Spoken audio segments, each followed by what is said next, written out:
There's quite a commonly held belief that Frisian in the Anglo-Frisian languages is, let's say, these forms of what English used to be before English was influenced by French, which changed Old English from a more Germanic language into modern English, which of course has a lot of French influence. And that Frisian is basically English without French influence, that it's an alternative history of what English might have been like. Now, while there are some elements of truth in this, it's not entirely correct for a few reasons, one of which is internal change within languages, that languages do just change over time. But another is that Frisian actually has had quite a lot of influence from French, just in a different way to English. So in today's video, we're going to look at French loanwords in Frisian. Now, in English, of course, we get a lot of French words because of the Norman Conquest of 1066. When French-speaking aristocrats and indeed a royal family took over Anglo-Saxon England and made French a prestige language for several hundred years. This is important because it means that a lot of the words that came into English were directly from French that were seen as being higher level words rather than English or Germanic words, which were seen as lower level words. So we often have a lot of doublets with both, let's say, a native or a Germanic English word and then a French loanword. We also have some combinations of words, but because it was these French words came into English from a community within England that spoke French, not much was done to alter the words. A lot of them are pretty much the same as we find them in French. However, in Frisian, this is not the case. This, of course, in England changed, and I made a video about it when the English kings stopped speaking French.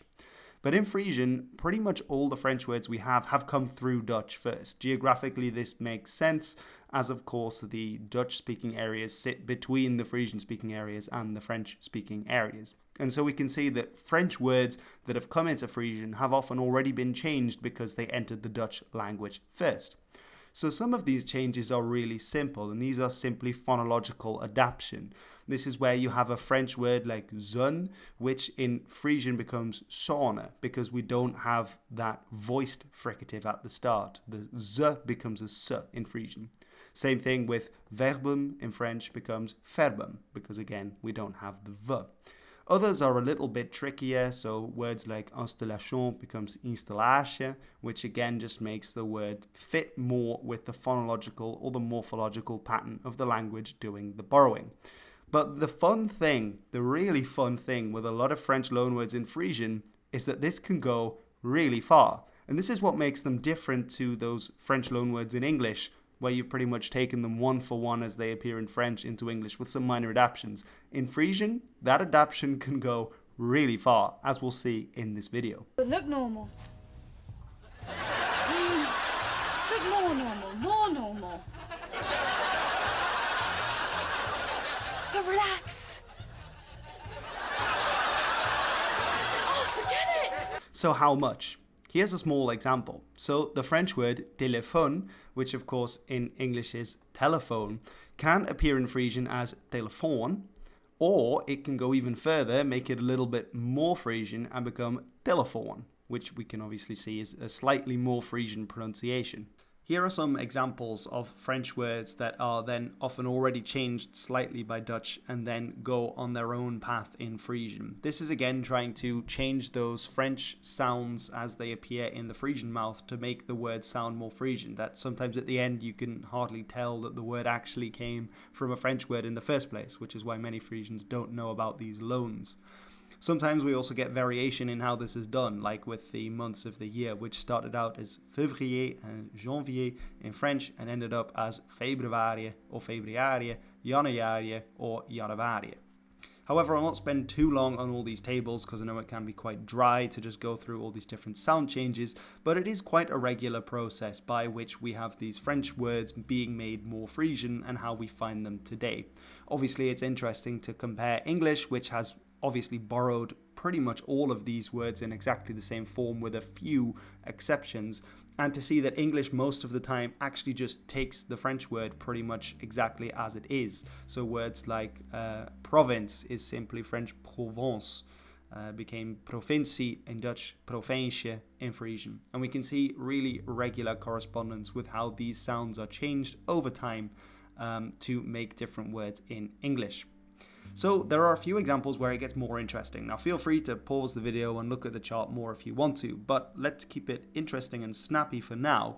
And so if we look at the French word orthodoxe, which of course is the English word orthodox, we can see that in Frisian there is one form which is orthodox, which simply takes pretty much the same form.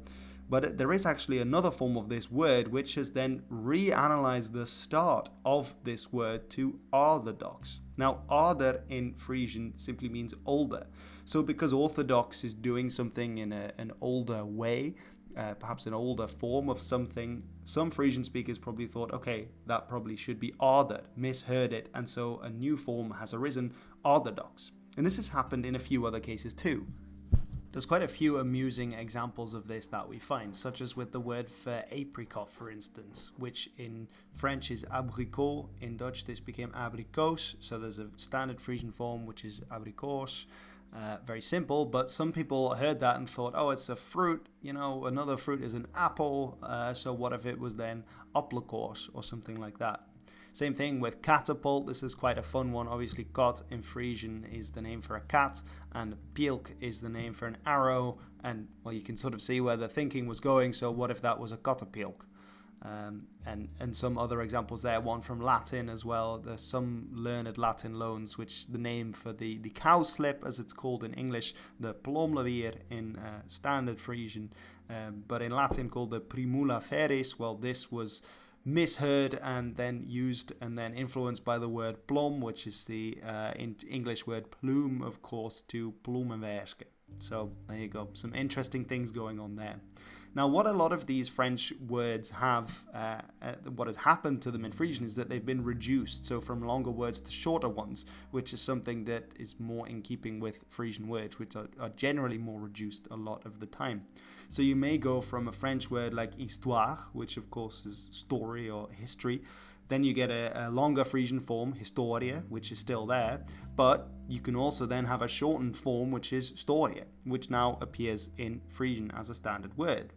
Some examples of this go even further. So words like French émeritu, which is of course where English gets emeritus from, in Frisian can either be emeritus or meritus. However, you can also find this form mercus, which you can see why to a Frisian ear maybe that would be the logical way to spell this word, and so this is now an accepted word in Frisian too. Another interesting thing that we find is a process in linguistics that's called metathesis. This particularly happens with the sounds R and L, where these are switched around, basically.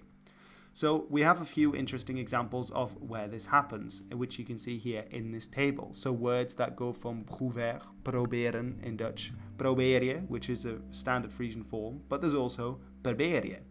There's words like percent in French. Now in English, of course, that's percent. But in Dutch, we've already had one R Metathesis to procent in Frisian. But there's also another form, percent, where it's switched around again. Some of these can take it really far. So, for example, the French expression tomber en ruine has been reduced all the way down to trevin or tervin. So we have one form with R Metathesis and one without. And this is really, you'd have no idea that this was a French word if you didn't know the etymology. A final example, which is interesting because it's also happened in English between different varieties, is the word colonel. Of course, the modern English way of pronouncing this French loanword is colonel, where that L has actually become an R. But indeed, we have had R Metathesis in this word, with this completely switching around. So in Frisian, you can have colonel, which is how the Dutch also pronounce it, but you can also have, like in English, that colonel pronunciation, which is rather interesting. So I'd like to end out this video and not go through too many examples, but a few of my favorites as well of the most common ones that you may find in Frisian, that people are unaware that these are actually loanwords. Alright, so this one's fun because it shows just how much some words are reduced. So from the French word corruption, which of course in English survives as corruption, in Dutch you have corruptie, which of course is when you're accepting money when you shouldn't be, it's something seedy. But in fact the Frisian form corruptie doesn't have this meaning at all. It in fact means when someone is sick, that someone has been corrupted by illness, for example. So it's a different way of looking at this word, I suppose. Another one which is used all the time in Frisian is the word correct. This is used a lot of the time, and I didn't realize until last week that this is actually from the French word correct, which of course in English is correct. This one is really fun because it's one of those invisible ones that sounds incredibly Frisian. The word is resolvage. It sounds like it could be some old Frisian stem, but it's actually from the French word résolution. And I like this word too because its meaning isn't to prepare, but it's when you're preparing to prepare. You always use this verb in connection with the verb to make. So it's like you're making preparation to prepare. Resolvage maitsi, which is interesting. Another one which is used a lot is the French avancer, which in Frisian has been made more Frisian verb-like with a y ending to become afficheria, which basically means hurry up, advance yourself. This one is actually from Latin and is a learned borrowing rather than through French.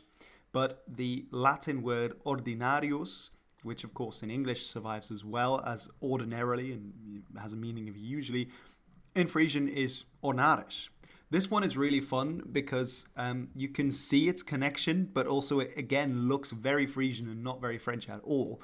So it's from the sense of un homme de conséquence, so basically someone or something of importance or consequence, which in Frisian is een man van kwijsekwaasje. But one of the reasons why I really like this one is because there's no real consensus, or at least there wasn't until language standardization, upon how we make conséquence a Frisian sounding word. So you have this form, which I think is the most common, kwijsekwaasje.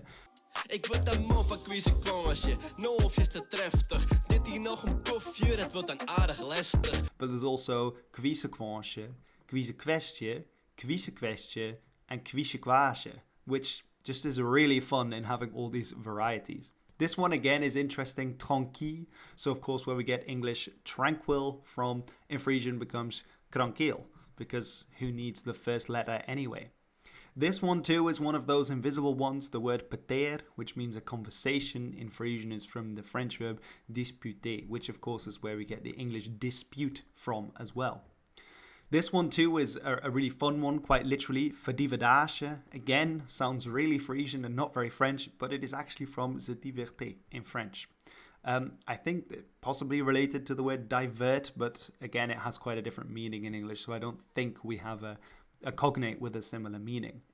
And from this, we can then get new Frisian words too. So this verdivedage can be found in verdivedagefamke, which apparently means a playgirl, but I hadn't heard that term before. This one too is really fun, and I'll end with this one because, of course, the French coucher, as in voulez-vous coucher avec moi, means to sleep. But in Frisian, it becomes coucher. And this is something we say every night before we go to bed to one another in my house. Hoezeklomp, big shout out for everyone there. Lekker coucher, maat, is simply using a French loanword. So, I hope this has been interesting. French loanwords in Frisian and what happened to them along the way. Are you Frisian? Are you French? Are you Dutch? Did you enjoy learning about these French loanwords? Let me know in the comments below in whichever language you would like to write in. As you can probably tell, my French pronunciation is awful, but I will do my best to read any comments in any of the languages. Anyway, thank you very much for watching. I have been Hilbert. This has been part of Project Frisian, and I will see you next time. On tient.